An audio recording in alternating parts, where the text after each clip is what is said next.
ये जो कहानी मैं आपको सुनाने जा रहा हूं, ये सिर्फ एक कहानी नहीं है। ये एक ऐसा सच है जो मेरे दिल और दिमाग में आज भी जिंदा है और शायद हमेशा रहेगा। कहते हैं ना कि इंसान की सबसे बड़ी कमजोरी उसकी लालच होती है। धन की लालच, ताकत की लालच और सबसे खतरनाक वासना की लालच। मैंने अपनी जिंदगी में ये तीनों देखे हैं और एक ऐसे इंसान को भी देखा है जिसने इन तीनों के पीछे भागते भागते अपनी आत्मा तक गंवा दी। अगर आप इस चैनल पर नए हैं तो इसे सब्सक्राइब कर लें ताकि ऐसी कहानियां आपसे छूटे नहीं। और हां, कहानी खत्म होने पर मुझे जरूर बताइएगा कि कैसी लगी और आप इसे किस शहर से देख रहे हैं। अपना नाम भी लिखिएगा ताकि मुझे पता चले कि मेरी कहानियां कहां कहां तक पहुंच रही हैं। मुझे पूरी उम्मीद है यह कहानी आपका दिल नहीं बल्कि आपकी रूह तक को छू जाएगी। तो चलिए शुरू करते हैं। मेरा नाम आदित्य है। मैं उत्तराखंड के एक छोटे से गांव से हूं जो हिमालय की तलहटी में बसा है। हमारे यहां पहाड़ों के बीच कई पुराने मंदिर हैं, कई गुफाएं हैं और कई ऐसी जगहें हैं जिनके बारे में लोग सिर्फ फुसफुसाकर बात करते हैं।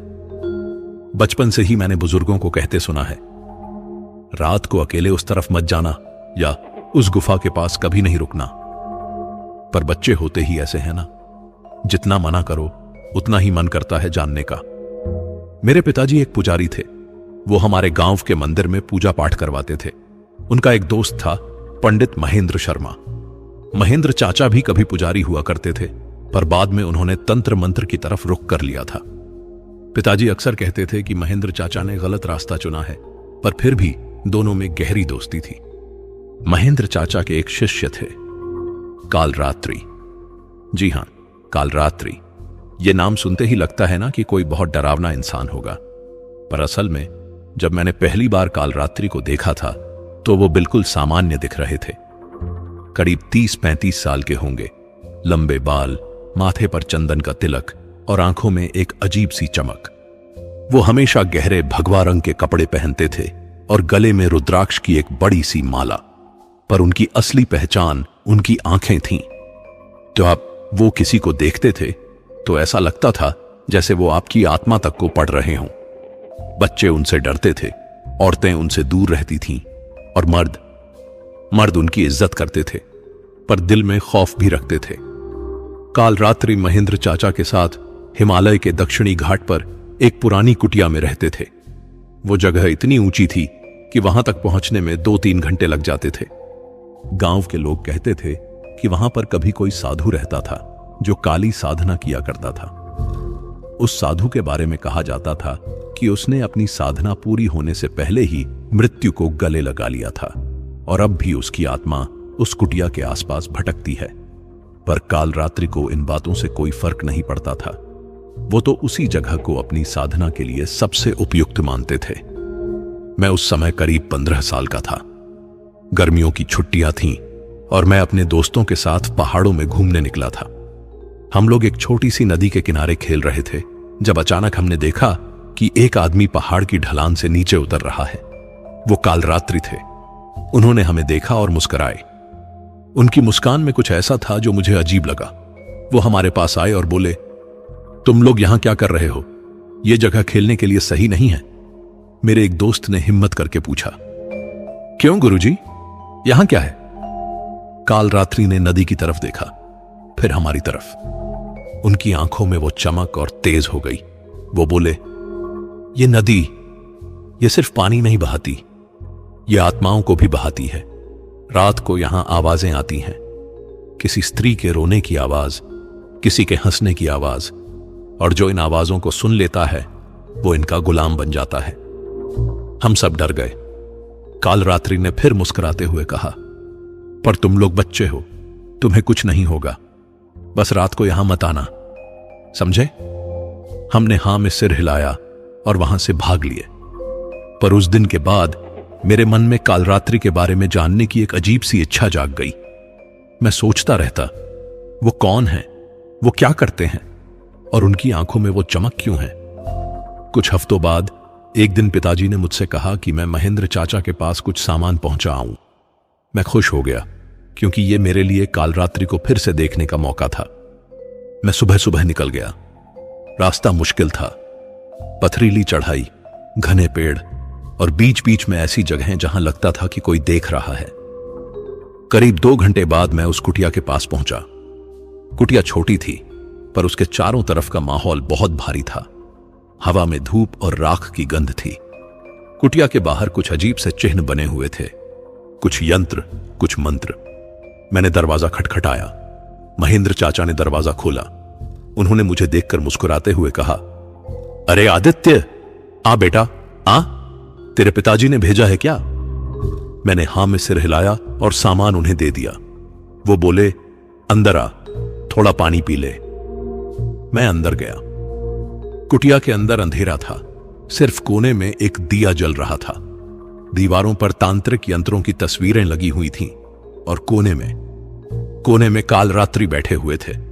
उनकी आंखें बंद थीं और वो कुछ बुदबुदा रहे थे। महेंद्र चाचा ने धीरे से कहा, वो ध्यान में है, शोर मत करना। मैं चुपचाप बैठ गया और पानी पीने लगा, पर मेरी नजर बार बार कालरात्रि की तरफ जा रही थी। अचानक उन्होंने अपनी आंखें खोल दी और सीधे मेरी तरफ देखा। मैं सकते में आ गया। उनकी आंखें लाल हो रही थीं। नहीं, लाल नहीं, बल्कि जैसे उनमें आग जल रही हो।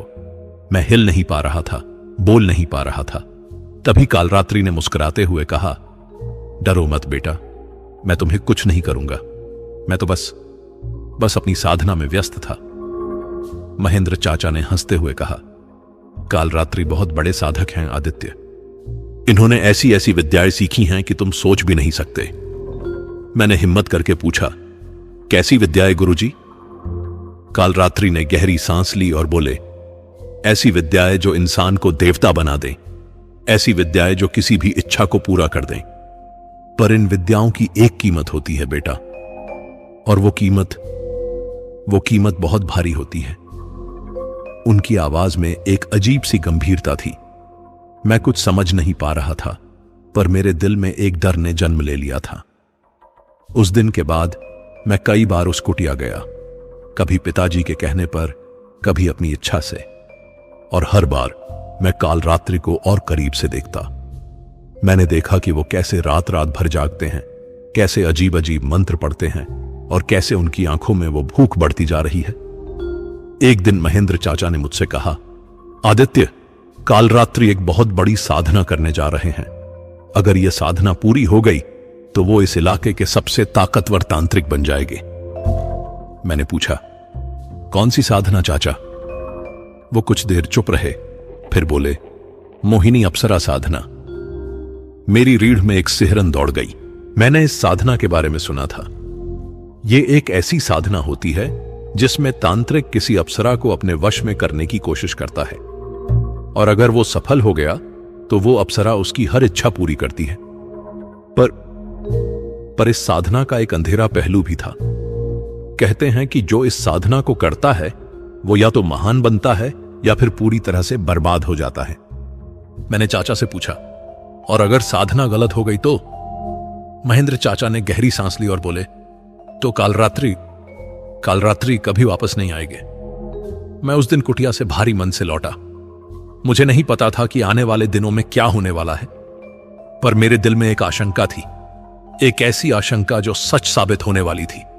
और वो रात, वो 7वीं अमावस्या की रात, जिसने कालरात्रि की जिंदगी को हमेशा के लिए बदल दिया। उस अमावस्या की रात को मैं आज भी नहीं भूल पाया हूं।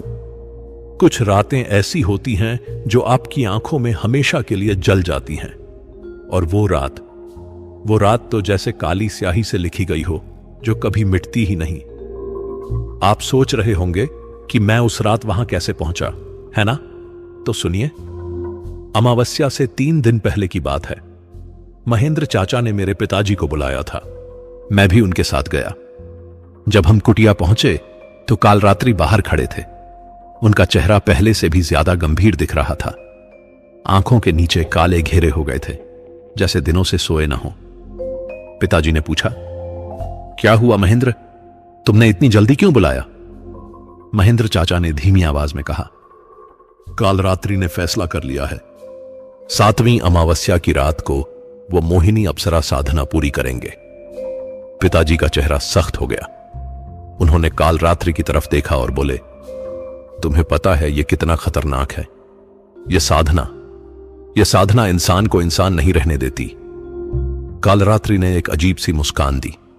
उनकी आवाज में एक विचित्र आत्मविश्वास था। पंडित जी, डर तो उनको लगता है जो कमजोर होते हैं। मैंने 15 साल तंत्र विद्या सीखी है। मैं जानता हूं मैं क्या कर रहा हूं। पिताजी ने सिर हिलाया। तुम नहीं जानते कालरात्रि, तुम बिल्कुल नहीं जानते।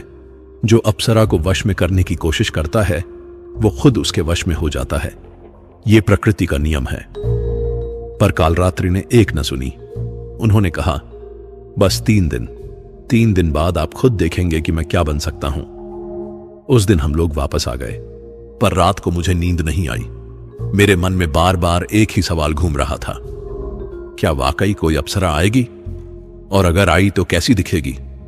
7वीं अमावस्या की रात आखिरकार आ ही गई।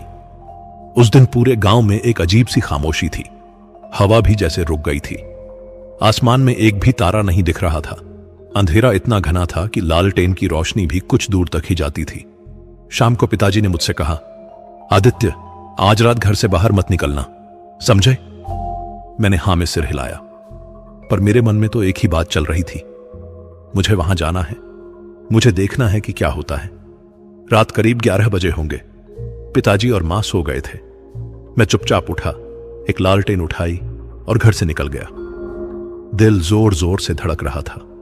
मुझे पता था मैं गलत कर रहा हूं, पर मेरी जिज्ञासा मुझसे ज्यादा ताकतवर थी। मैं पहाड़ की तरफ चल पड़ा। रात का अंधेरा इतना गहरा था कि हर पेड़, हर पत्थर डरावना लग रहा था। लालटेन की रोशनी में मेरी अपनी परछाई भी किसी भूत की तरह दिख रही थी। कई बार मन में आया कि वापस चला जाऊं, पर मैं आगे बढ़ता गया। करीब आधे रास्ते पर मुझे महसूस हुआ कि कोई मेरे पीछे चल रहा है। मैंने मुड़कर देखा, कोई नहीं था, पर आवाजें आ रही थीं। पत्तों के खड़कने की आवाज, किसी के कदमों की आवाज। मैंने लालटेन ऊपर की और चारों तरफ देखा, कुछ नहीं। मैंने खुद को समझाया, बस हवा है आदित्य, सिर्फ हवा। पर मन में डर तो घर कर ही गया था। जब मैं कुटिया के करीब पहुंचा तो मुझे दूर से ही एक लाल रोशनी दिखाई दी। वो रोशनी नदी के किनारे से आ रही थी। मैंने लालटेन बुझाई और चुपचाप पेड़ों के पीछे छिपते हुए आगे बढ़ा। वहां पहुंचकर जो मैंने देखा वो मेरी कल्पना से कहीं ज्यादा डरावना था। नदी के किनारे एक बड़ा सा यज्ञ कुंड बना हुआ था। उसमें आग जल रही थी, पर वो आग सामान्य नहीं थी। उसकी लपटें लाल थीं और उनसे एक अजीब सी गंध आ रही थी, जैसे कुछ जल रहा हो, हड्डियों की गंध। यज्ञ कुंड के चारों तरफ अजीब अजीब यंत्र बने हुए थे। कुछ खून से बने थे, कुछ राख से, और बीच में कालरात्रि बैठे हुए थे। उन्होंने सिर्फ एक काली धोती पहनी हुई थी। शरीर पर राख लगी हुई थी, बाल खुले हुए थे, और उनकी आंखें जैसे किसी और दुनिया में देख रही थीं। वो तेज आवाज में कुछ मंत्र पढ़ रहे थे। मुझे वो मंत्र समझ नहीं आ रहे थे, पर उनकी आवाज में एक ऐसी ताकत थी कि मेरे रोंगटे खड़े हो गए। महेंद्र चाचा भी वहीं थे, कुंड से थोड़ी दूर। उनके हाथ में कुछ जड़ी बूटियां थीं जो वो कालरात्रि को दे रहे थे। कालरात्रि उन्हें यज्ञ कुंड में डाल रहे थे। हर बार जब वो कुछ डालते तो आग की लपटें और तेज हो जाती और हवा में एक अजीब सी आवाज गूंजती, जैसे कोई चीख रहा हो या हंस रहा हो। मैं समझ नहीं पा रहा था। अचानक कालरात्रि ने अपना मंत्रोच्चार रोक दिया। उन्होंने आग की तरफ देखा और ऊंची आवाज में बोले, मैं कालरात्रि हूं, हिमालय के तांत्रिक। मैंने 7 रात तक तुम्हें पुकारा है, अब तुम्हें प्रकट होना होगा। उनकी आवाज में इतनी ताकत थी कि पूरी घाटी गूंज उठी। और फिर कुछ ऐसा हुआ जो मैंने अपनी जिंदगी में कभी नहीं देखा था। यज्ञ कुंड की आग अचानक नीली हो गई। हां, बिल्कुल नीली, जैसे बिजली की चमक हो। और उस नीली रोशनी के बीच से एक परछाई उभरने लगी।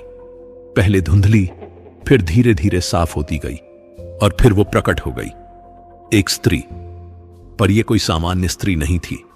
उसकी देह जैसे चांदनी से बनी हो। त्वचा इतनी चमकदार कि रात के अंधेरे में भी वो जगमगा रही थी। उसके बाल लंबे और काले थे, और हवा में ऐसे लहरा रहे थे जैसे पानी में सर्प तैर रहे हों। उसकी आंखें, भगवान, उसकी आंखें, वो आंखें ऐसी थीं कि अगर कोई एक बार देख ले तो फिर कभी भूल नहीं सकता। नीली, गहरी, और उनमें एक ऐसा आकर्षण कि कोई भी उनमें खो जाए। उसने एक सफेद साड़ी पहनी हुई थी जो हवा में उड़ रही थी। उसके गले में एक अजीब सी माला थी, जैसे फूलों की नहीं बल्कि किसी धातु की हो। वो यज्ञ कुंड के ऊपर तैर रही थी। हां, तैर रही थी। उसके पैर जमीन को छू नहीं रहे थे। मैं पूरी तरह से जम गया। मेरी सांसें रुक गई थीं। मैं हिल नहीं पा रहा था, बोल नहीं पा रहा था, बस देख रहा था। काल रात्रि भी उस स्त्री को देखकर सकते में आ गए, पर कुछ ही पलों में उन्होंने खुद को संभाला। उन्होंने हाथ जोड़े और बोले, तुम कौन हो? क्या तुम वही हो जिसे मैंने बुलाया है? स्त्री ने मुस्कुराया। उसकी मुस्कान, वो मुस्कान ऐसी थी जैसे किसी ने बर्फ पर गुलाब खिला दिया हो। खूबसूरत, पर कहीं ना कहीं डरावनी भी। उसने अपनी आवाज में जवाब दिया, और उसकी आवाज, भगवान, उसकी आवाज जैसे घंटियों की झंकार हो या फिर किसी झरने का संगीत। मैं मोहिनी हूं, स्वर्ग की अप्सरा। तुमने मुझे पुकारा और मैं आ गई। काल रात्रि की आंखों में एक अजीब सी चमक आ गई, जीत की चमक। उन्होंने कहा, तो तुम वाकई आ गई, मेरी साधना सफल हो गई। मोहिनी ने फिर मुस्कुराया। सफल? यह तो अभी शुरुआत है मनुष्य। उसने धीरे धीरे जमीन पर पैर रखे। जैसे ही उसके पैर जमीन को छुए, चारों तरफ की घास मुरझा गई, जैसे उसके स्पर्श में कोई जहर हो। वो कालरात्रि के करीब आई। उसकी चाल जैसे किसी नृत्यांगना की हो, पर हर कदम के साथ हवा में एक अजीब सी सरसराहट होती थी। उसने कालरात्रि का चेहरा देखा, फिर उनकी आंखों में झांका। कुछ पल तक वो चुप रही, फिर बोली, मैं तुम्हारे मन को पढ़ सकती हूं कालरात्रि। तुम्हारी इच्छाएं, तुम्हारी लालसा, सब मुझे दिख रही है। कालरात्रि ने गर्व से कहा, तो तुम जानती हो कि मैं क्या चाहता हूं। मुझे धन चाहिए, ताकत चाहिए, और इस संसार में सबसे ऊपर का स्थान चाहिए। मोहिनी हंसी। उसकी हंसी ऐसी थी जैसे कोई बच्चे को देखकर हंस रहा हो। सिर्फ इतना? तुमने मुझे इतनी साधना करके बुलाया, सिर्फ इसके लिए? कालरात्रि थोड़ा घबराए। मतलब? मोहिनी ने उनके कंधे पर हाथ रखा।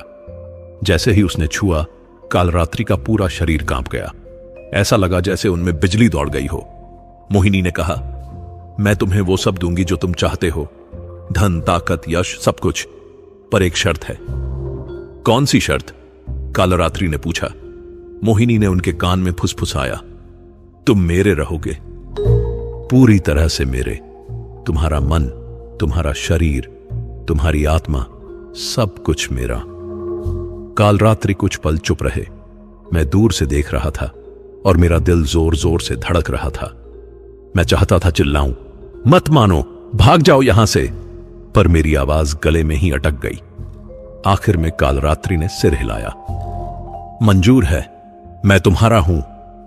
मोहिनी ने फिर मुस्कुराया, पर इस बार उसकी मुस्कान में कुछ और था, एक अंधकार, एक रहस्य जो उस समय किसी ने नहीं समझा।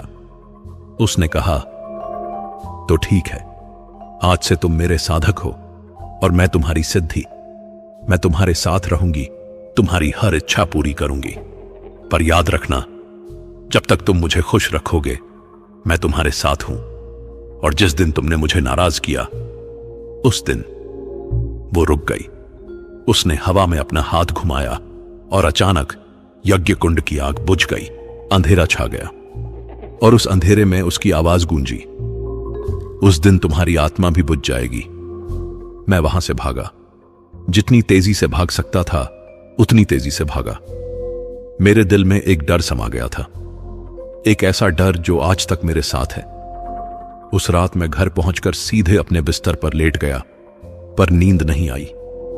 बार बार मोहिनी का चेहरा आंखों के सामने आ रहा था, उसकी आंखें, उसकी मुस्कान, उसकी आवाज, और सबसे ज्यादा डरावनी बात, उसके आखिरी शब्द, जिस दिन तुमने मुझे नाराज किया, उस दिन तुम्हारी आत्मा भी बुझ जाएगी।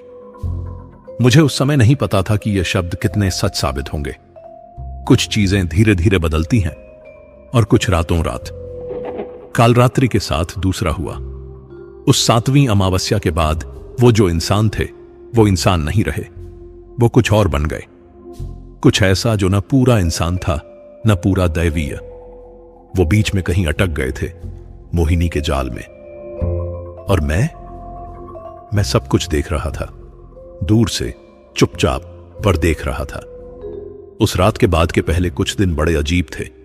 गांव में सब कुछ सामान्य लग रहा था, पर मेरे मन में एक तूफान चल रहा था। मैं किसी को बता नहीं सकता था कि मैंने क्या देखा। कौन विश्वास करता? और अगर पिताजी को पता चल गया कि मैं उस रात वहां गया था तो मेरी खैर नहीं थी। पर एक बात मुझे परेशान कर रही थी, कालरात्रि। वो उस रात के बाद 2-3 दिन तक कुटिया से बाहर ही नहीं निकले। महेंद्र चाचा भी गांव में नहीं आए। मैंने पिताजी से पूछा, पिताजी, महेंद्र चाचा कैसे हैं? पिताजी ने एक लंबी सांस ली और बोले, पता नहीं बेटा, उन्होंने खबर भेजी है कि कालरात्रि की तबीयत ठीक नहीं है। साधना के बाद ऐसा होता है। तबीयत? मुझे तो लग रहा था कि कालरात्रि अब किसी और दुनिया में जी रहे हैं। चौथे दिन महेंद्र चाचा गांव आए, पर उनका चेहरा देखकर मैं हैरान रह गया। वो बहुत खुश दिख रहे थे। उनकी आंखों में एक अजीब सी चमक थी। उन्होंने पिताजी से कहा, पंडित जी, कालरात्रि की साधना सफल हो गई। वो अब बहुत बदल गए हैं। पिताजी ने शंका से पूछा, कैसे बदल गए? महेंद्र चाचा ने मुस्कुराते हुए कहा, आप खुद देख लेंगे। कल उन्होंने गांव में आने का फैसला किया है। वो लोगों को आशीर्वाद देंगे। मेरा दिल धक से रह गया। कालरात्रि गांव में आ रहे हैं? और मोहिनी? अगली सुबह पूरे गांव में एक अजीब सी हलचल थी। खबर फैल गई थी कि एक बड़े तांत्रिक आ रहे हैं जो लोगों की सारी परेशानियां दूर कर सकते हैं। लोग अपने अपने घरों से निकलकर गांव के चौक की तरफ जा रहे थे। मैं भी पिताजी के साथ गया। चौक में एक छोटा सा मंडप बनाया गया था और उसके नीचे एक आसन रखा गया था। लोग इधर उधर खड़े होकर इंतजार कर रहे थे। और फिर वो आए, कालरात्रि। पर ये वो कालरात्रि नहीं थे जिन्हें मैं जानता था। पहले वो साधारण कपड़े पहनते थे, पर आज उन्होंने एक शानदार भगवा वस्त्र पहना हुआ था। गले में सोने की मालाएं थीं, माथे पर चंदन का एक बड़ा सा तिलक, और उनकी आंखें अब पहले से भी ज्यादा तेज दिख रही थीं, जैसे उनमें कोई और ही रोशनी जल रही हो। वो मंडप में आकर बैठ गए। महेंद्र चाचा उनके बगल में खड़े हो गए। लोग एक एक करके आगे आने लगे। कोई बीमारी के लिए आया था, कोई धन की कमी के लिए, कोई परिवार में झगड़े के लिए। और कालरात्रि सबको देख रहे थे, जैसे किसी किताब को पढ़ रहे हों। पहला आदमी आया, बूढ़ा रामू काका। उनका बेटा बीमार था, कई महीनों से ठीक नहीं हो रहा था। कालरात्रि ने उनकी तरफ देखा, फिर आंखें बंद की। कुछ देर तक चुप रहे, फिर बोले, तुम्हारे बेटे को किसी ने नजर लगाई है, तुम्हारे पड़ोसी ने। मैं तुम्हें एक ताबीज दूंगा, उसे अपने बेटे के गले में बांध देना। 7 दिन में वो ठीक हो जाएगा। रामू काका हैरान रह गए। कौन सा पड़ोसी गुरुजी? कालरात्रि ने मुस्कुराते हुए कहा, जिसके घर के सामने नीम का पेड़ है। रामू काका का मुंह खुला रह गया। गुरुजी, आपको कैसे पता? पूरी भीड़ में फुसफुसाहट होने लगी। लोग एक दूसरे से बात करने लगे। वो सच में देख सकते हैं, इनमें दैवीय शक्ति है। ये कोई साधारण तांत्रिक नहीं है। मैं सब देख रहा था और मेरे मन में एक ही सवाल था, कालरात्रि को यह सब कैसे पता चल रहा है? उस दिन के बाद कालरात्रि की ख्याति पूरे इलाके में फैल गई। लोग दूर दूर से आने लगे। कुछ हफ्तों में ही वो इतने प्रसिद्ध हो गए कि उनकी कुटिया के बाहर हमेशा लोगों की भीड़ लगी रहती थी। और धन तो जैसे बारिश की तरह बरसने लगा। लोग दान में सोना, चांदी, पैसे सब कुछ देने लगे। कुछ ही महीनों में कालरात्रि अमीर हो गए। उन्होंने एक नई कुटिया बनवाई जो पहले से बहुत बड़ी और शानदार थी। पर सबसे अजीब बात थी उनकी भविष्यवाणियां। वो लोगों को ऐसी ऐसी बातें बता देते थे जो सिर्फ वो लोग ही जानते थे।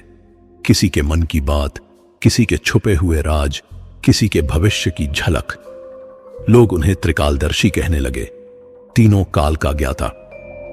एक दिन मैंने खुद देखा, एक अमीर सेठ आया था कलकत्ता से। वो बहुत परेशान था। काल रात्रि ने उसे देखा और बोले, तुम्हारा व्यापार डूब रहा है, तुम्हारे साझीदार ने तुम्हें धोखा दिया है, उसने तुम्हारे सारे पैसे अपने नाम कर लिए हैं। सेठ की आंखें फटी रह गईं। गुरुजी, ये आपको कैसे पता? काल रात्रि ने आंखें बंद की और बोले, मुझे सब कुछ दिखता है। तुम्हारा साझीदार अगले महीने देश छोड़कर भाग जाएगा, पर मैं तुम्हें एक उपाय बताता हूं। अगर तुमने वो किया तो तुम अपना पैसा वापस पा सकते हो। सेठ ने झुककर प्रणाम किया। जो भी कहेंगे गुरुजी, मैं करूंगा। काल रात्रि ने एक यंत्र दिया और कुछ मंत्र बताए। सेठ ने बहुत सारा दान दिया और चला गया। बाद में पता चला कि काल रात्रि ने जो कहा था वो बिल्कुल सच निकला। सेठ का साझीदार सच में भागने की कोशिश कर रहा था, पर वो पकड़ा गया। लोगों की काल रात्रि में आस्था और बढ़ गई। वो अब सिर्फ तांत्रिक नहीं रह गए थे, वो एक संत बन गए थे, एक गुरु। पर मैं जानता था कि यह सब काल रात्रि की ताकत नहीं थी, यह मोहिनी की थी। एक रात मैं फिर से उस कुटिया के पास गया। हां, मैं जानता था कि यह खतरनाक था, पर मेरी जिज्ञासा मुझे खींच ले जाती थी। मैं दूर से पेड़ों के पीछे छिपकर देखता रहता था। और उस रात मैंने देखा, रात करीब 12 बजे होंगे। कुटिया की खिड़की से रोशनी आ रही थी। मैं धीरे धीरे करीब गया और खिड़की से अंदर झांका। काल रात्रि अंदर बैठे थे और उनके सामने मोहिनी थी। वो आज फिर से उसी सफेद साड़ी में थी। उसके बाल खुले थे और चेहरे पर एक मुस्कान। वो काल रात्रि के बहुत करीब बैठी थी और उनके कान में कुछ फुसफुसा रही थी। मैंने ध्यान से सुनने की कोशिश की, पर मुझे साफ नहीं सुनाई दे रहा था, बस कुछ शब्द। कल एक औरत आएगी, उसके पति ने खजाना, तुम उससे कह देना। तो यही था राज। मोहिनी काल रात्रि को सब कुछ बता देती थी। लोगों के राज, उनके भविष्य, सब कुछ। और काल रात्रि बस वो दोहरा देते थे। पर सबसे डरावनी बात वो थी जो मैंने उसके बाद देखा।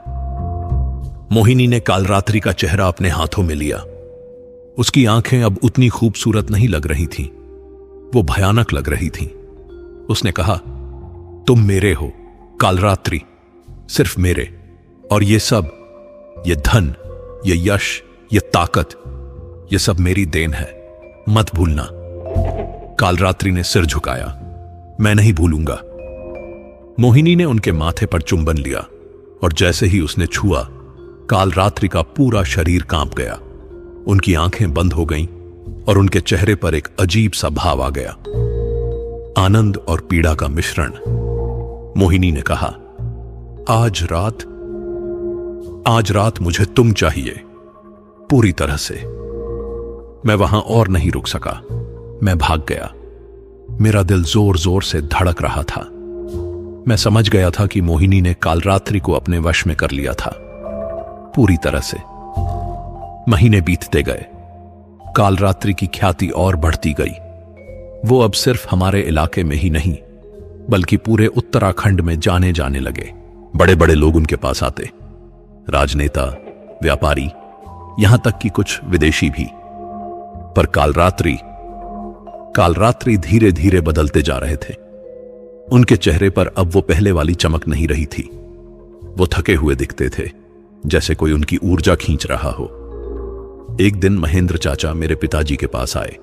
वो बहुत परेशान लग रहे थे। उन्होंने कहा, पंडित जी, मुझे काल रात्रि की चिंता हो रही है। वो अजीब हरकतें करने लगे हैं।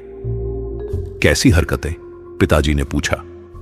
महेंद्र चाचा ने इधर उधर देखा, फिर धीमी आवाज में बोले, वो रात को किसी से बात करते हैं, पर वहां कोई नहीं होता।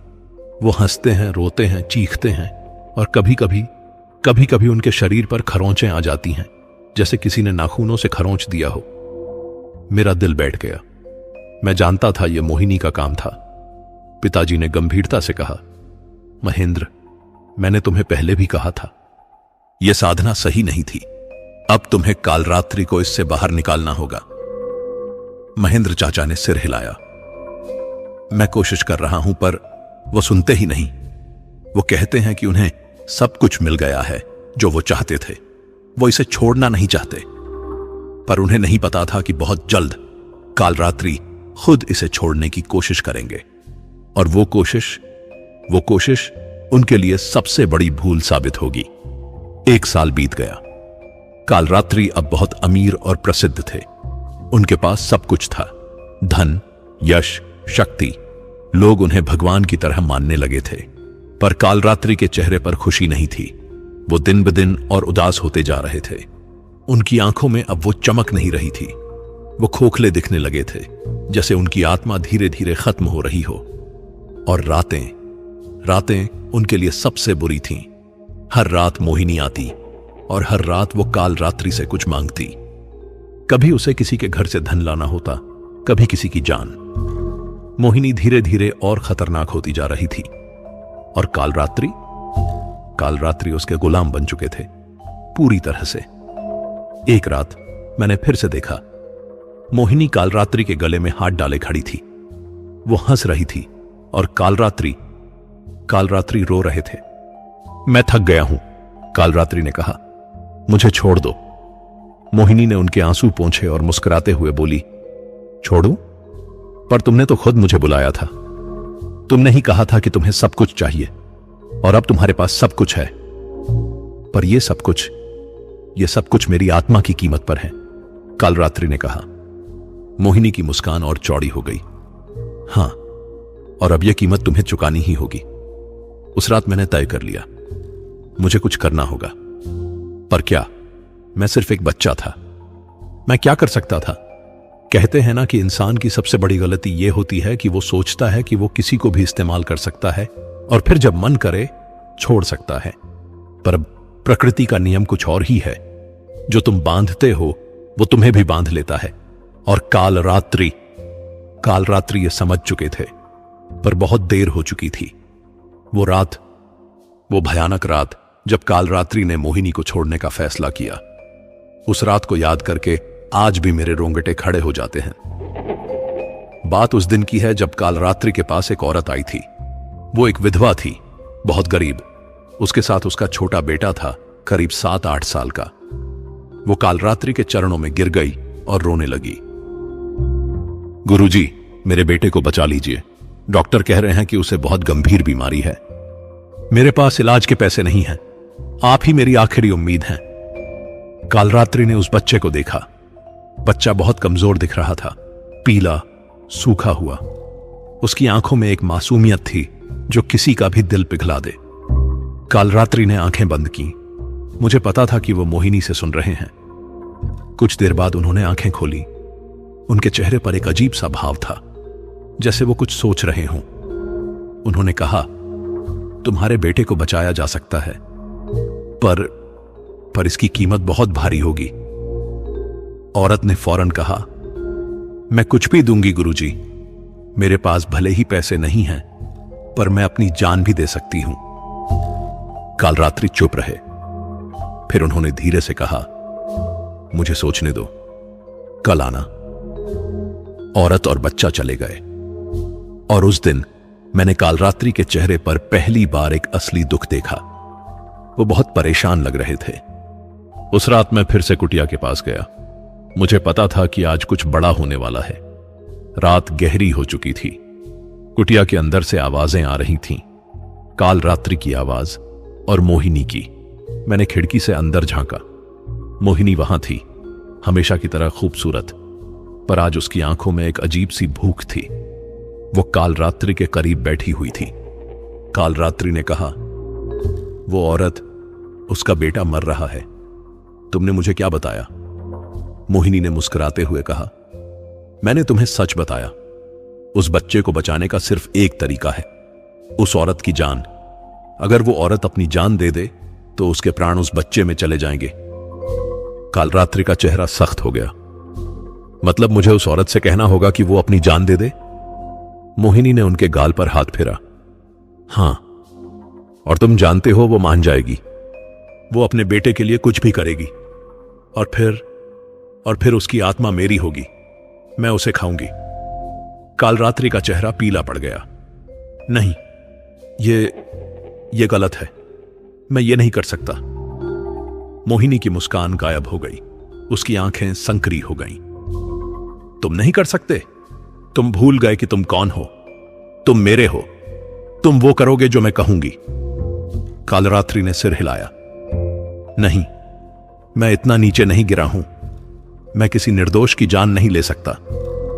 अचानक कुटिया के अंदर हवा का झोंका आया, ठंडी बर्फीली हवा। दिए बुझ गए, अंधेरा छा गया और उस अंधेरे में मोहिनी की आवाज गूंजी। अब वो मीठी नहीं थी, वो भयानक थी। तुम मना कर रहे हो? तुम जिसने मुझे बुलाया था, तुम जिसने मुझसे सब कुछ लिया। कालरात्रि की आवाज कांप रही थी, पर उन्होंने हिम्मत की। मैंने तुमसे बहुत कुछ लिया, पर अब बस, मैं और नहीं कर सकता। मैं अपनी आत्मा खोना नहीं चाहता। मोहिनी की हंसी गूंजी। वो हंसी ऐसी थी जैसे कांच टूट रहा हो या फिर लकड़ी चरमरा रही हो। आत्मा? तुम्हारी आत्मा? कालरात्रि, तुम्हारी आत्मा तो उसी दिन खत्म हो गई थी जब तुमने मुझे बुलाया था। अब तुम सिर्फ एक खोल हो, और वो खोल भी मेरा है। तभी कुटिया में फिर से रोशनी आई, पर यह सामान्य रोशनी नहीं थी। यह नीली भयानक रोशनी थी, और उस रोशनी में मैंने मोहिनी को देखा। वो अब वैसी नहीं थी। उसका चेहरा बदल गया था। उसकी आंखें लाल हो गई थीं, बाल जैसे सांपों की तरह हिल रहे थे, और उसके चारों तरफ एक काली आभा थी। वो कालरात्रि के बहुत करीब आई, इतनी करीब कि उनके चेहरे छू रहे थे। उसने फुसफुसाया, तुम मुझे छोड़ना चाहते हो? ठीक है, छोड़ दो, पर जान लो, जो मुझे छोड़ता है उसे मैं भी छोड़ती हूं, पूरी तरह से। उसकी आत्मा को, उसके मन को, उसके शरीर को, सब कुछ। कालरात्रि ने उससे नजरें चुराईं। तो छोड़ दो, मुझे फर्क नहीं पड़ता। मोहिनी ने एक अजीब सी आवाज निकाली, जैसे कोई जानवर गुर्रा रहा हो। ठीक है, उसने कहा, तुम्हारी मर्जी, पर याद रखना, जो मेरा होता है वो हमेशा मेरा रहता है। भले ही मैं उसे छोड़ दूं, पर वो मुझे कभी नहीं छोड़ पाता। वो हवा में घुल गई, बस उसकी हंसी रह गई जो दीवारों से गूंज रही थी। कालरात्रि वहीं बैठे रह गए। उनके हाथ कांप रहे थे, उनकी आंखों में आंसू थे। मैं भी वहां से भाग गया। मेरा दिल बैठा जा रहा था। मुझे पता था कि अब कुछ बहुत बुरा होने वाला है। अगली सुबह वो औरत फिर आई। उसके साथ वो बीमार बच्चा भी था। कालरात्रि उस दिन बहुत अलग दिख रहे थे। उनका चेहरा पीला था, आंखों के नीचे काले घेरे थे। वो जैसे रात भर सोए ही नहीं थे। औरत ने उनके चरणों में सिर रखा। गुरुजी, आपने सोच लिया? कालरात्रि ने बच्चे को देखा, फिर उस औरत को। उन्होंने एक लंबी सांस ली। मैं तुम्हारे बेटे को बचा सकता हूं, उन्होंने कहा, पर मुझे कुछ दिन चाहिए। मुझे एक और तरीका ढूंढना होगा। औरत की आंखों में उम्मीद की चमक आई। सच में गुरुजी? हां, कालरात्रि ने कहा, पर तुम्हें धैर्य रखना होगा। औरत ने हाथ जोड़े और चली गई। उस दिन के बाद कालरात्रि बदल गए। वो अब लोगों से कम मिलते थे। वो ज्यादातर कुटिया में ही रहते थे, तांत्रिक किताबों में कुछ ढूंढते रहते थे। महेंद्र चाचा ने मेरे पिताजी से कहा, कुछ गड़बड़ है, कालरात्रि बहुत परेशान है, वो कुछ खोज रहे हैं। पिताजी ने पूछा, क्या खोज रहे हैं? मुझे नहीं पता, महेंद्र चाचा ने कहा, पर वो रात रात भर जागते हैं, मंत्र पढ़ते हैं, जैसे किसी से लड़ रहे हों। मैं चुप रहा, पर मैं जानता था कि कालरात्रि किससे लड़ रहे थे। मोहिनी से। फिर वो रात आई, पूर्णिमा की रात। मुझे नहीं पता था कि मुझे वहां जाना चाहिए या नहीं, पर मेरे पैर खुद ब खुद उस कुटिया की तरफ चल पड़े। जब मैं वहां पहुंचा तो मुझे एक अजीब सी आवाज सुनाई दी, रोने की आवाज। कालरात्रि रो रहे थे। मैं खिड़की के पास गया और अंदर देखा। कालरात्रि फर्श पर बैठे थे, हाथ जोड़े हुए। उनके सामने एक यंत्र बना हुआ था और बीच में एक दिया जल रहा था। वो बुदबुदा रहे थे, मुझे माफ कर दो, मैंने गलती की, मैंने तुम्हें बुलाया, ये मेरी भूल थी, पर अब मैं और नहीं कर सकता, मुझे छोड़ दो, कृपया मुझे छोड़ दो। अचानक कमरे में हवा का झोंका आया, दिया बुझ गया, अंधेरा छा गया और उस अंधेरे में मैंने उसे देखा, मोहिनी। पर अब वो वैसी नहीं थी। अब वो एक राक्षसी बन चुकी थी। उसका चेहरा विकृत हो गया था, आंखें जैसे आग के गोले हों, और उसके मुंह से एक अजीब सी गंध आ रही थी, मौत की गंध। वो काल रात्रि के ऊपर झुकी। उसकी आवाज अब एक दर्जन आवाजों की तरह सुनाई दे रही थी। तुम मुझसे माफी मांग रहे हो, तुम जिसने मुझे बुलाया, इस्तेमाल किया और अब छोड़ना चाहते हो। काल रात्रि कांप रहे थे। मैं गलत था, मुझे माफ कर दो। मोहिनी ने उनका गला पकड़ लिया। उसकी पकड़ इतनी मजबूत थी कि काल रात्रि का चेहरा लाल होने लगा। माफी? मोहिनी ने कहा, माफी तो तब दी जाती है जब कोई गलती छोटी हो, पर तुमने जो किया वो गलती नहीं, पाप था। तुमने मुझे धरती पर बुलाया, मुझे वासना का बंधन दिया, और अब तुम सोचते हो कि मैं तुम्हें छोड़ दूंगी। काल रात्रि की आवाज बुझती जा रही थी। कृपा। मोहिनी ने उन्हें छोड़ दिया। काल रात्रि खांसते हुए फर्श पर गिर गए। मोहिनी ने कहा, मैं तुम्हें छोड़ सकती हूं काल रात्रि, पर उसकी कीमत चुकानी होगी, एक बहुत बड़ी कीमत। काल रात्रि ने ऊपर देखा। कौन सी कीमत? मोहिनी ने मुस्कुराते हुए कहा, तुम्हारी आत्मा। मैं तुम्हारी आत्मा को अपने साथ ले जाऊंगी। तुम्हारा शरीर यहां रहेगा, पर तुम्हारी आत्मा मेरी होगी, हमेशा के लिए। काल रात्रि के चेहरे पर डर तैर गया।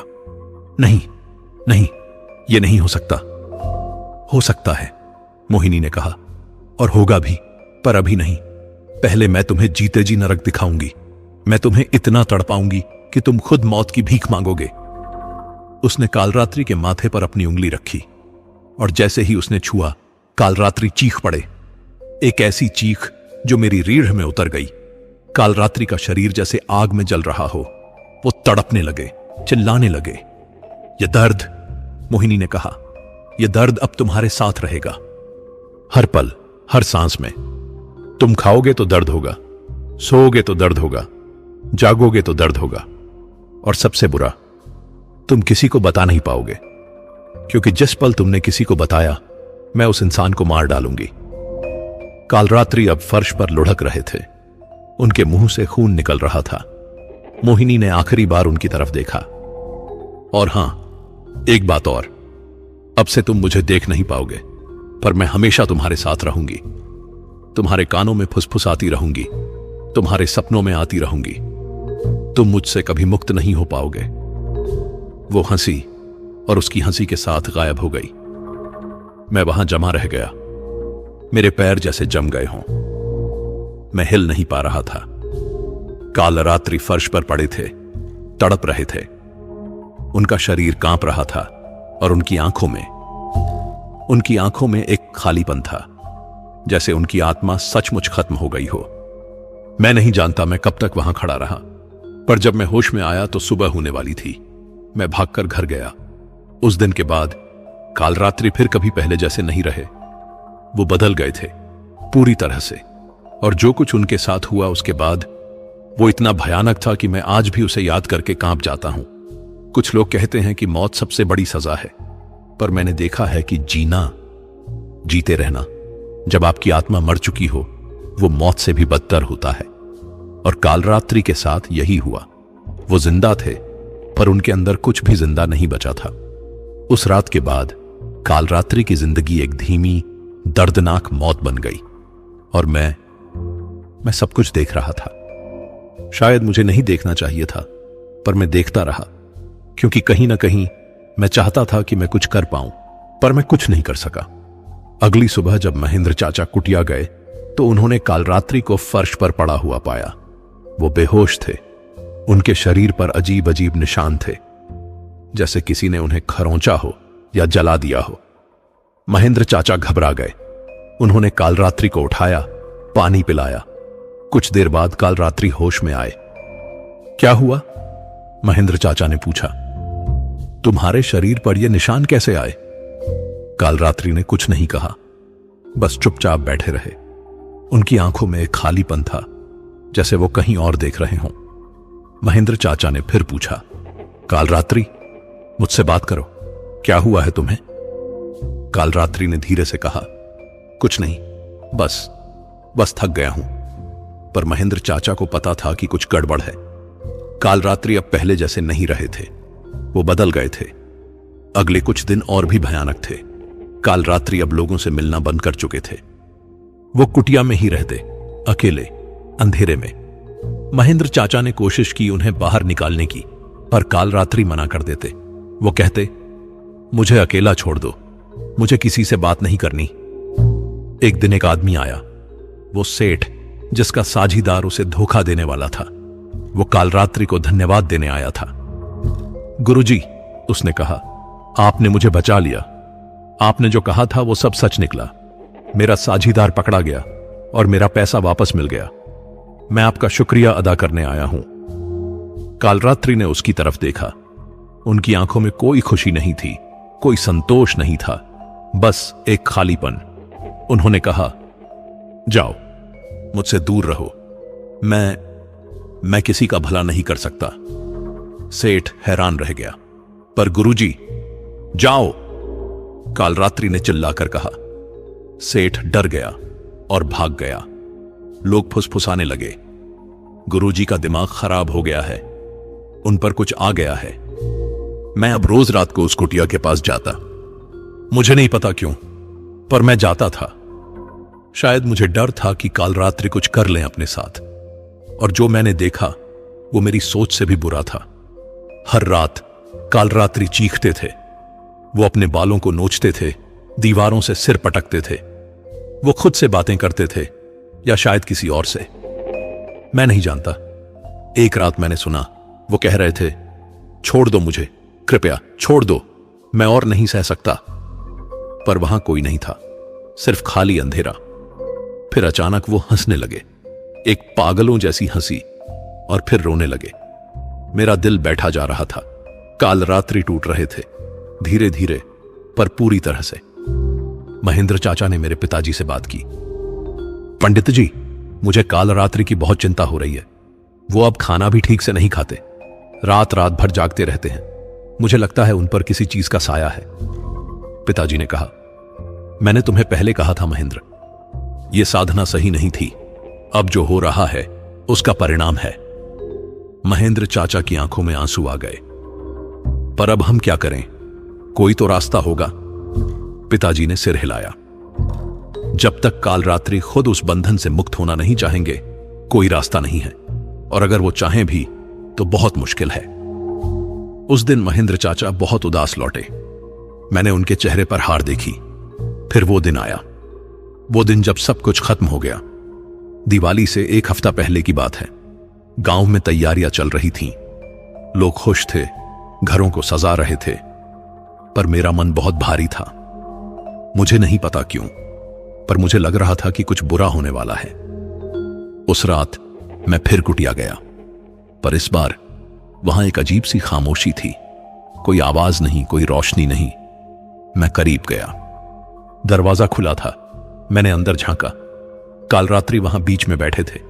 उनके चारों तरफ दिए जल रहे थे और उनके हाथ में एक चाकू था। मेरा दिल धक से रह गया। नहीं, मैं चीखना चाहता था, पर मेरी आवाज गले में अटक गई। काल रात्रि की आंखें बंद थीं। वो कुछ बुदबुदा रहे थे। मैंने ध्यान से सुना। मैं काल रात्रि हूं, वो कह रहे थे। कभी मैं एक तांत्रिक था। मैंने सोचा था कि मैं संसार पर राज करूंगा, पर मैं खुद एक दासी का दास बन गया। मैंने अपनी आत्मा बेच दी और अब मेरे पास कुछ नहीं बचा। उनकी आवाज टूट रही थी। वो रो रहे थे। मोहिनी, उन्होंने कहा, तुमने मुझे सब कुछ दिया, धन, यश, ताकत, पर तुमने मुझसे वो भी छीन लिया जो सबसे कीमती था, मेरी आत्मा। अब मैं ना इंसान हूं, ना देवता। मैं सिर्फ एक खोखला शरीर हूं। फिर अचानक उन्होंने आंखें खोली और उन आंखों में मैंने एक अजीब सी शांति देखी। पर अब मैं मुक्त होऊंगा, उन्होंने कहा। अगर जीवन में मैं तुमसे मुक्त नहीं हो सकता तो मौत में हो जाऊंगा। उन्होंने चाकू उठाया और मेरे देखते देखते, नहीं, मैं ये नहीं लिख सकता, बहुत भयानक था वो दृश्य। मैं चिल्लाया और अंदर भागा, पर बहुत देर हो चुकी थी। काल रात्रि फर्श पर पड़े थे, उनके चारों तरफ खून फैला हुआ था। उनकी आंखें खुली थीं, पर उनमें अब कुछ नहीं था। मैं उनके पास गया, मेरे हाथ कांप रहे थे। गुरुजी, गुरुजी, पर कोई जवाब नहीं आया। तभी मुझे महसूस हुआ कमरे में हवा बदल गई थी, ठंडी बर्फीली हवा। और उस हवा में एक फुसफुसाहट थी। मैंने चारों तरफ देखा, कोई नहीं था, पर वो आवाज आ रही थी। मूर्ख, वो आवाज कह रही थी। उसने सोचा कि मौत से वो मुक्त हो जाएगा, पर वो नहीं जानता मैं मौत के पार भी हूं। और फिर मैंने देखा काल रात्रि के शरीर से एक धुआं सा निकल रहा था, धुंधला, पारदर्शी। और वो धुआं एक आकार ले रहा था, मोहिनी का आकार। वो वहां थी, अदृश्य पर मौजूद। मैं उसे साफ नहीं देख पा रहा था, पर महसूस कर रहा था। उसकी हंसी गूंजी। उसकी आत्मा अब मेरी है, हमेशा के लिए। वो कहीं नहीं जाएगी, न स्वर्ग न नरक। वो मेरे साथ रहेगी इस धरती पर, एक भटकती आत्मा बनकर। मैं डर के मारे पत्थर बन गया था, मैं हिल नहीं पा रहा था। तभी दरवाजे पर आवाज आई। महेंद्र चाचा थे। काल रात्रि, तुम ठीक तो हो? वो अंदर आए और जो देखा उससे वो सकते में आ गए। नहीं नहीं, वो चिल्लाए।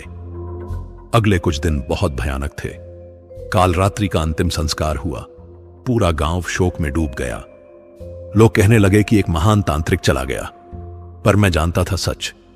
कालरात्रि महान नहीं थे, वो एक इंसान थे जिसने गलत रास्ता चुना और उसकी कीमत चुकाई। महेंद्र चाचा टूट गए। वो कई दिनों तक नहीं आए। जब आए तो उनके बाल सफेद हो चुके थे, चेहरे पर झुर्रियां पड़ गई थीं, जैसे उन्होंने 10 साल एक रात में जी लिए हों। उन्होंने मेरे पिताजी से कहा, मैंने गलती की, मुझे कालरात्रि को रोकना चाहिए था, पर मैंने नहीं रोका। और अब पिताजी ने उनका कंधा थपथपाया। जो हो गया वो हो गया। अब हम सिर्फ प्रार्थना कर सकते हैं कि उसकी आत्मा को शांति मिले। पर मुझे पता था कि कालरात्रि की आत्मा को शांति नहीं मिलेगी, कभी नहीं। कुछ हफ्तों बाद उस कुटिया को तोड़ दिया गया। लोगों ने कहा कि वो जगह अशुभ है, पर मुझे पता था कि वहां अब भी कुछ बचा है। वो ऊर्जा, वो उपस्थिति। एक रात मैं फिर से उस जगह गया जहां कुटिया हुआ करती थी। अब वहां सिर्फ खंडहर थे, पर हवा में अब भी वो गंध थी, मौत की, राख की। मैं वहां खड़ा था जब मुझे फिर से महसूस हुआ वो उपस्थिति, ठंडी, भारी। और फिर मैंने उसे देखा, दूर पेड़ों के बीच एक आकृति, धुंधली, पारदर्शी। पहले मुझे लगा कि यह मोहिनी है, पर जब मैंने ध्यान से देखा तो मेरा दिल बैठ गया। ये कालरात्रि थे। उनकी आत्मा अभी भी यहां भटक रही थी। उनके चेहरे पर एक ऐसा दर्द था जो शब्दों में बयान नहीं किया जा सकता। वो मेरी तरफ देख रहे थे। उनकी आंखों में एक चुप्पी थी, एक याचना, जैसे वो कुछ कहना चाह रहे हों। मैं हिम्मत करके बोला, गुरुजी। पर वो धीरे धीरे फीके पड़ गए और गायब हो गए। मैं वहीं खड़ा रह गया, रोता हुआ। मैं कुछ नहीं कर पाया था, कुछ भी नहीं। आज 20 साल बीत चुके हैं उस घटना को। मैं अब 35 साल का हूं। मैंने गांव छोड़ दिया, शहर में बस गया, पर वो रातें मुझे आज भी याद हैं। वो चेहरे, वो आवाजें। महेंद्र चाचा कुछ साल बाद गुजर गए। पिताजी भी अब इस दुनिया में नहीं हैं, पर वो कहानी, वो सच मेरे साथ है। लोग कहते हैं कि आज भी पूर्णिमा की रात उस जगह पर एक स्त्री दिखाई देती है, नीले वस्त्रों में, लंबे काले बाल। वो किसी को ढूंढती रहती है और उसके साथ एक परछाई होती है, एक पुरुष की परछाई जो हमेशा उसके पीछे चलती है। कुछ लोगों ने उस स्त्री की हंसी सुनी है, कुछ ने उस आदमी का रोना, पर जो भी उन्हें देखता है वो कभी वापस उस जगह नहीं जाता। मैं आज आपको यह कहानी इसलिए सुना रहा हूं ताकि आप समझ सकें। कुछ चीजें इस दुनिया में होती हैं जो हमारी समझ से परे हैं। और कुछ इच्छाएं ऐसी होती हैं जिनके पीछे भागना खतरनाक है। धन की लालच, ताकत की लालच, वासना की लालच, ये सब इंसान को अंधा बना देते हैं और जब आंखें खुलती हैं तो बहुत देर हो चुकी होती है। कालरात्रि एक तांत्रिक थे। उन्होंने सोचा था कि वो एक अप्सरा को अपने वश में कर लेंगे, पर असल में वो खुद वश में हो गए और आज 20 साल बाद भी उनकी आत्मा मुक्त नहीं हुई है। शायद वो कभी मुक्त नहीं होंगे। अगर आप कभी किसी ऐसी जगह पर हों जहां आपको लगे कि कोई मौजूद है पर दिखता नहीं, तो सावधान हो जाइए। अगर आपको हवा में किसी की फुसफुसाहट सुनाई दे, किसी स्त्री की हंसी या किसी पुरुष का रोना, तो वहां से भाग जाइए, क्योंकि हो सकता है वो मोहिनी हो या फिर कालरात्रि की भटकती आत्मा। और अगर एक बार उन्होंने आपको देख लिया तो फिर आप भी उसी जाल में फंस सकते हैं। यह कहानी एक चेतावनी है, एक सबक। कभी किसी अप्सरा को साधने की कोशिश मत करना, क्योंकि वो वरदान नहीं, वासना का सबसे भयानक श्राप होती है। और अगर आप हिमालय की तलहटी में कभी जाए, उस पुराने खंडहर के पास, तो रात को वहां मत रुकना, क्योंकि आज भी कालरात्रि वहां है और मोहिनी भी, और वो अब भी किसी नए शिकार की तलाश में है।